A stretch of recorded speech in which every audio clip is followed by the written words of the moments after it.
اعوذ باللہ من الشیطان اللعین الرجیم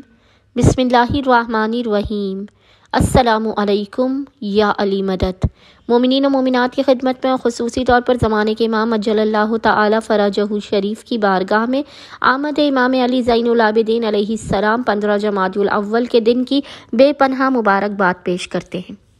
آج مومنین کی خدمت میں آمد امام علی زین العابدین علیہ السلام کے چند مجرب ترین اعمال اور نماز کا طریقہ لے کر آئے ہیں۔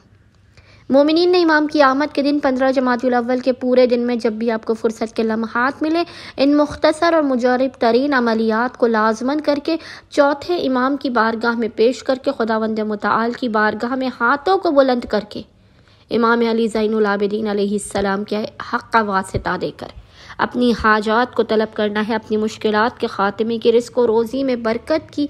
اپنے دلی تمنا و آرزوؤں کے پورے ہونے کی، گھر کے ماحول میں بہتری کی، بہترین اولاد کی، رزق حلال و کثیر کی۔ اگر شادیاں نہیں ہوتی ہیں، بہترین جگہوں پر شادیوں کے لیے، اپنے ذاتی گھر کے لیے، گاڑی کے لیے، جو بھی آپ کی آرزو و خواہش ہو، اولاد نرینہ کے لیے، آپ ان چند عملیات کو کیجیے۔ امام علی زین العابدین علیہ السلام کی بارگاہ میں ہدیہ پیش کر کے خداوند متعال کو اور خصوصی طور پر زمانے کے امام کو امام زین العابدین علیہ السلام کے حق کا واسطہ دے کر اپنی حاجات کو طلب کیجیے۔ آسان و مختصر ترین یہ عملیات آپ کے ہر بند دروازے کو کھلوا دیں گے۔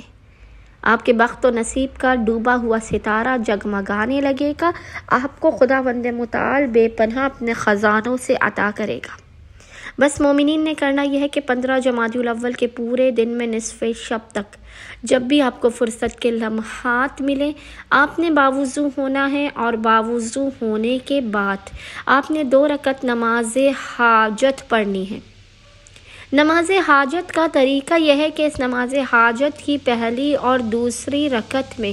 آپ نے الحمد کے بعد 3 مرتبہ 3 ٹائمز سورہ قدر کی تلاوت کرنی ہے۔ 2 رکعت نماز حاجت امام علی زین العابدین علیہ السلام کی بارگاہ میں پیش کرنے کے بعد آپ نے مصلی ہی پر بیٹھ کر بنا کسی سے کلام کیے نماز مکمل ہونے کے بعد سب سے پہلے ایک درود کی تسبیح پڑھنی ہے۔ سب سے پہلے آپ نے ایک درود کی تسبیح پڑھنی ہے، اللہم صلی علی محمد و آل محمد۔ ایک درود کی تسبیح پڑھنے کے بعد آپ نے 1 مرتبہ حدیث قصہ، یاد رکھیے گا، 1 مرتبہ حدیث قصہ، 14 مرتبہ 14 ٹائمز آپ نے سورہ الحمد کی تلاوت کرنی ہے۔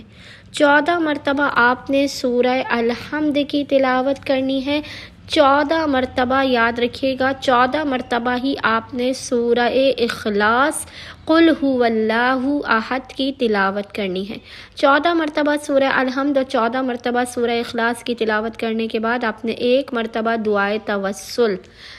توسل کی آپ نے تلاوت کرنی ہے۔ اور جب آپ امام علی زین العابدین علیہ السلام سے متوسل ہوں دعائے توسل کے اندر، یعنی جب آپ اس مقام پر پہنچیں، یا ابا الحسن یا علی ابن الحسین یا زین العابدین یا ابن رسول اللہ، اس مقام پر آپ نے پیشانی کو سجدگاہ پر رکھ کر اس جملے کو آپ نے، اس ذکر کو آپ نے 40 مرتبہ 40 ٹائمز پڑھنا ہے۔